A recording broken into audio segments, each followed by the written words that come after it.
Hello friends, in this video I will show how to fix deleting error. This folder is too big to recycle in a Windows PC.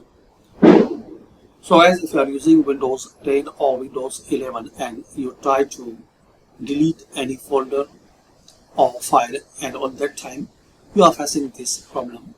So to resolve this problem, just follow some easy steps. Right click on this recycle bin, then here click on properties. Now here guys, you have to maximize this file size, like as we can see it has 18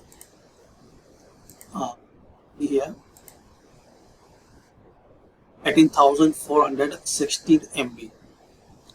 It's the maximum size, so make here more size, because this error is coming once you try to delete a folder larger than this size.